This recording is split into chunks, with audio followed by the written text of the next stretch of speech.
Hi, this is Paul, and this is Rough Draft for Sunday, where I run through the status of my sermon this week. Some weeks are rougher than others.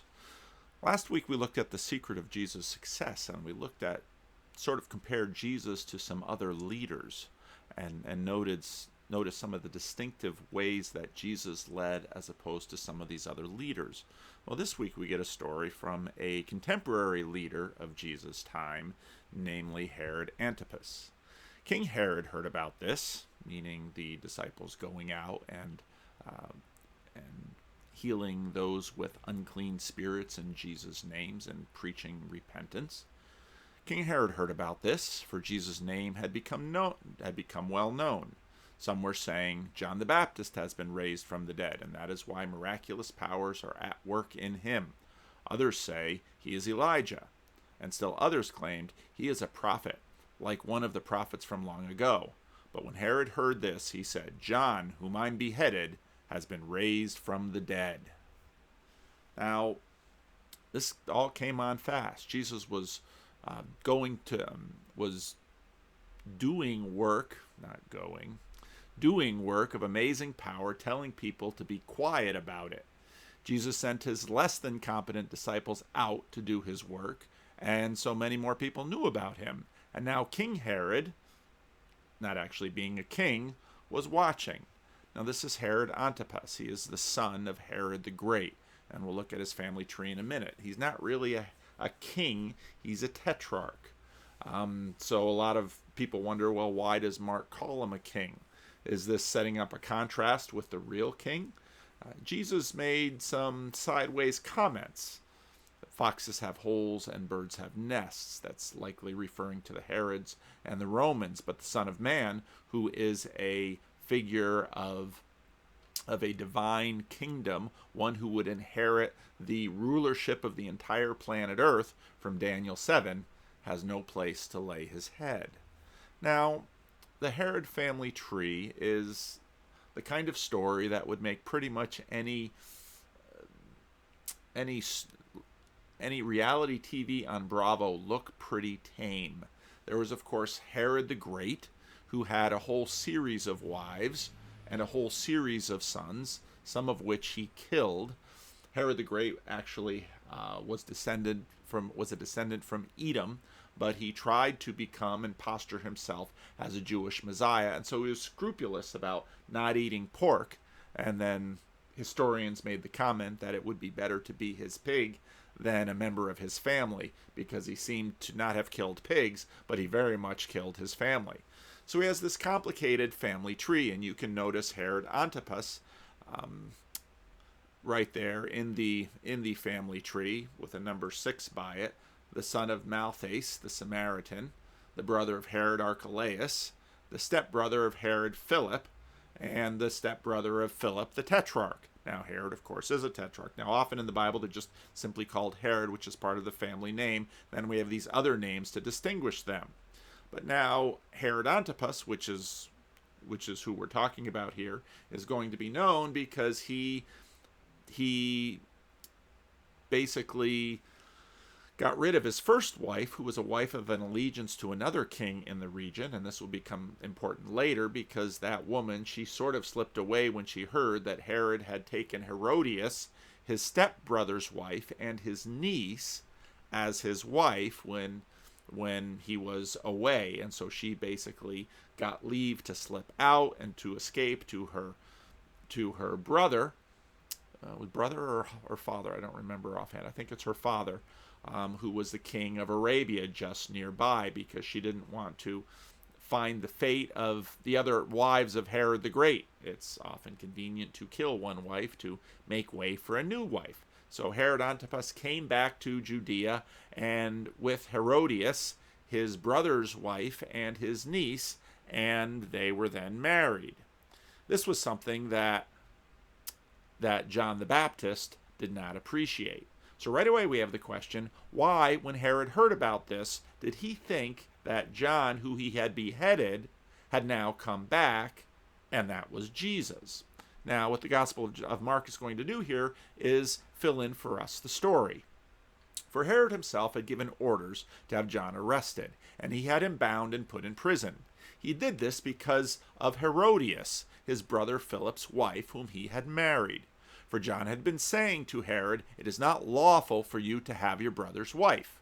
So Herodias nursed a grudge against John and wanted to kill him. But she was not able to because Herod feared John and protected him, knowing him to be a righteous and a holy man. When Herod heard John, he was greatly puzzled, and he liked to listen to him. Finally, the opportune time came. On his birthday, Herod gave a banquet for his high officials and military commanders and the leading men of Galilee. When the daughter of Herodias came in and danced, she pleased Herod and his dinner guests. The king said to the girl, "Ask me for anything you want, and I'll give it to you." And he promised her with an oath, "Whatever you ask, I'll give you, up to half my kingdom." Now there's some echoes here of some of the stuff in the book of Esther. Now, do you think it's icky for a stepdaughter to dance for her stepfather and friends in a way that would so move them? You might think about what kind of dance this might have been to really get these men's attention and to just fill these men with all kinds of enthusiasm, because this girl's mother is both Herod's wife and his niece, making this stepdaughter dancing for her great uncle, who is also now her stepfather, and a bunch of his friends. You think this is icky? Well, she went out and said to her mother, "What shall I ask for?" "The head of John the Baptist," Herodias answered. At once the girl hurried into the king with the request, "I want you to give me right now the head of John the Baptist on a platter." The king was greatly distressed, but because of his oaths and his dinner guests, he did not want to refuse her. So he immediately sent an executioner with orders to bring John's head. The man went, beheaded John in the prison, and brought back his head on a platter. He presented it to the girl, and she gave it to her mother. On hearing of this, John's disciples came and took his body and laid it in a tomb. Now, why is this story in the Gospel of Mark, and why does this story appear now? Pretty much, if you're doing exegesis or biblical studies, this is almost always a good question to ask. Why this text, this story, right here, right now? How does this contribute to the message and the theme that has been built by the book and the narrative? Just before this, Jesus sends out the 12 with authority over unclean spirits. Herod hears about Jesus and thinks that John the Baptist, and thinks it's John the Baptist raised from the dead. What would give him that idea? Others think it's Elijah and the prophets. And then in the next story, Jesus feeds the 5,000. Now, these stories aren't by any means chronological necessarily, and in fact, to tell this story, you sort of have to go back in time, and we have no real sense of when this story happened. Why this story at this point in Mark? And really, what does this story have to say about Jesus? Jesus doesn't seem to be at all involved. In fact, this very interesting and memorable story seems, in fact, to just grab our attention and we forget. Why is this story in this book here and now? Now, one of the interesting things that you might note is, why is Jesus not prophetic? The emphasis in this story is on John the Baptist, Elijah, and the prophets. And what John the Baptist did is very much considered to be prophetic even in today's language. Today, many Christians over on the left will protest and complain about the president's moral behavior. A generation ago, Christians did the same thing on the right, and both sides called it prophetic because the leaders of the country should be held to a certain moral standard. Now, those who call this prophetic very much are doing so in keeping with the Hebrew prophets of the Old Testament, mainly Elijah and others who would go to the king and complain about their moral behavior, such as Elijah complaining against King Herod and Queen Jezebel about the confiscation of the vineyard of Naboth. So, well, kings don't like this sort of thing, and in those days, without anything like courts and due process and freedom of speech, the expected thing would often happen. John is arrested for criticizing Herod's behavior with women and children. He marries his brother's wife, and this isn't legal while his brother is alive. And so John is trying to hold him to the Mosaic code. But Jesus says nothing. Now we might note that, well, there's nothing recorded here. Maybe Jesus said something. But what's interesting is that if Jesus had said something, this would have been an amazing time to note it, that both Jesus and John criticized Herod, but Jesus seems silent. Why? Now, this will irritate people, very much dependent on where they stand right now in the church in terms of the way the political winds are blowing. Because when Bill Clinton is mixing it up with Monica Lewinsky, the right rose up in their prophetic voice to denounce him. And now that we have Donald Trump in the White House, the left rises up with their prophetic voice to denounce him. Jesus doesn't seem to have this voice. Does this mean that Jesus has no moral code, or Jesus is soft on people? Because quite frankly, the behaviors of Trump and Clinton are nothing compared to the Roman empires. I mean, Tiberius Caesar is a bona fide pedophile. And in fact, the way that the Romans practiced politics, well, it could be something more like Donald Trump raping Chuck Schumer on the steps of the Capitol to make a political point. Now, Donald Trump has not done this, and one would hope that if Donald Trump did do this, and when I say rape, I don't mean that figuratively. Read about the kinds of things that Nero did. Should pastors call out behaviors like this from the pulpit? Is that being prophetic? What about the Herods? That's what John was doing. That's what John was arrested. Jesus isn't arrested. What's going on? Now, again, Elijah, who is mentioned in this text, is the prototypical prophet, and he denounces Ahab and Jezebel. Now, God spares his life by taking him to heaven in a chariot of fire. John denounces Herod. God does not spare his life, and presumably most other prophets, and John is beheaded. And people believe that Herod's loss of a battle against the father of Herod's first wife was a sign of God's judgment for killing John the Baptist. You can read about that in Josephus. Now, Jesus does not directly denounce here, although Jesus will be executed by the Romans at the behest of the religious authorities, but he is vindicated in resurrection, exactly what Herod fears. It's interesting how all these lines come together. Now, politics and religion are really dicey things to talk about, and as a pastor, one of the things we learn is, well, you'd better tread these waters carefully. Right now in America, many churches on the left and churches on the right are sort of beholden to their political fortunes. And usually what happens is a generation later, there's a bill to pay for their partisan behavior. It's always difficult to assess the relationship between politics and religion. And really, these things only get separated when it comes to the American experiment, which comes in the 17th and 18th centuries. Before that, it was just simply assumed politics and religion are one throughout most of the history of the world, and certainly in the ancient world. And even today, we can see that politics is downstream from religion. So in order to think about this, I'm going to propose a conceptual framework that politics is of the now and religion is of the always. Now is always a product of the always, and you can't touch the always apart from the now. And if you think about this a little bit, you might notice why it's so difficult to figure out these waters of the political and the religious, and why pastors often have to be so careful about how they delineate them. Now, one interesting thing we can see in the passage is that Herod can't see Jesus. And what I mean by that is that the interpretive filter that Herod uses with which to try to understand Jesus is very much through John.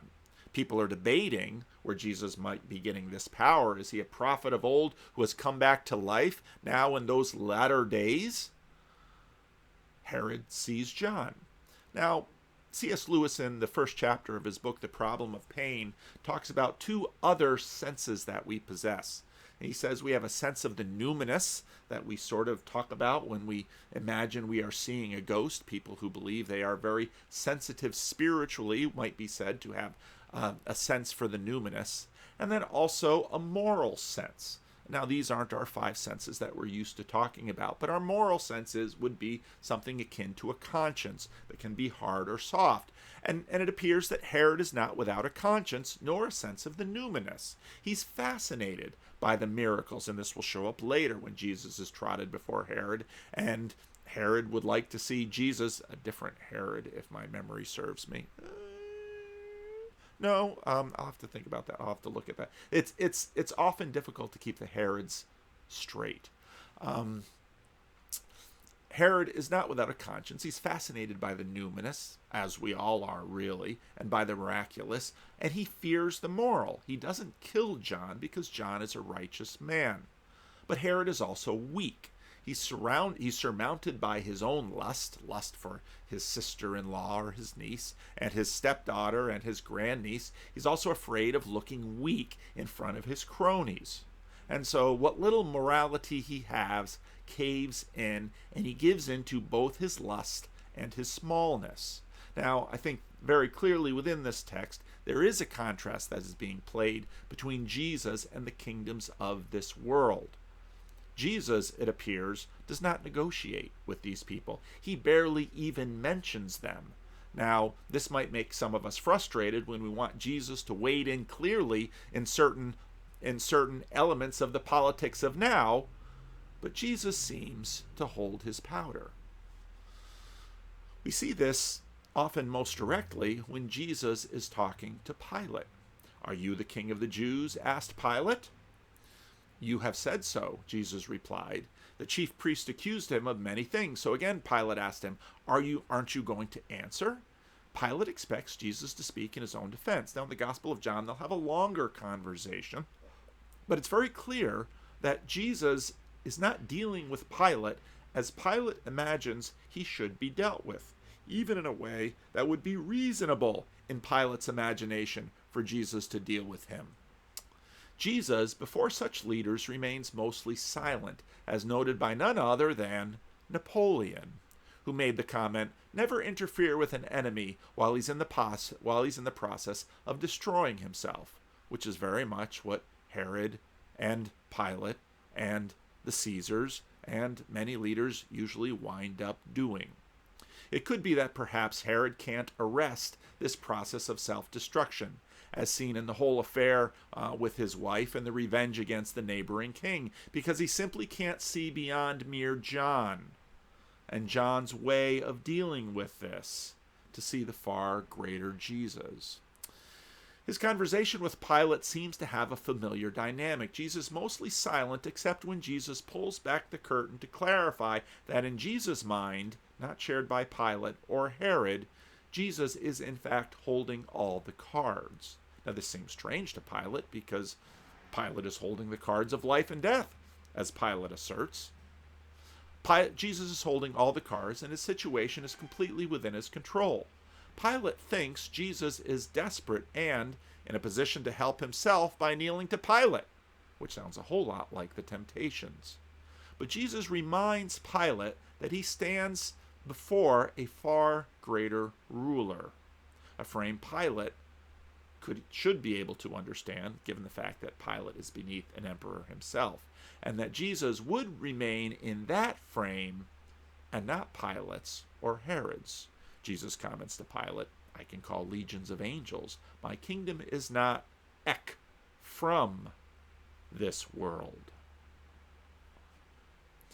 Now, the following story will, of course, be the feeding of the 5,000, and Jesus shows a level of power and authority, not simply over the minds and hearts of the people, that's the mind space, but also over the matter, loaves and fishes. And this is, of course, at the heart of Jesus' miracles, the heart of the fascination that Herod and many others have with Jesus, and the heart of their attempt to understand Jesus.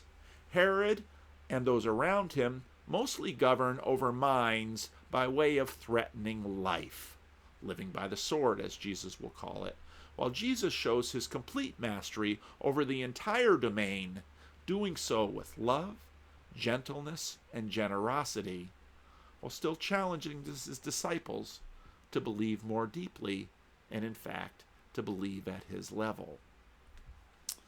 Now, the temptation of the now is always to forget the reality of the always, and to, as the little children do in Willy Wonka's chocolate factory, where they don't realize that they'll soon inherit the factory, keep selling out short for a little sip of the chocolate river or some special gum that will blow the little girl up. Figuratively, well, with gas. Okay, she doesn't actually explode. Now, usually, so we sell out short. Let me say that sentence again. The temptation of the now is always to forget the reality of the always, and to sell always on the cheap for the sake of the now, usually because of our appetites for fleshy desires, as Paul will call them, and self-righteous demands.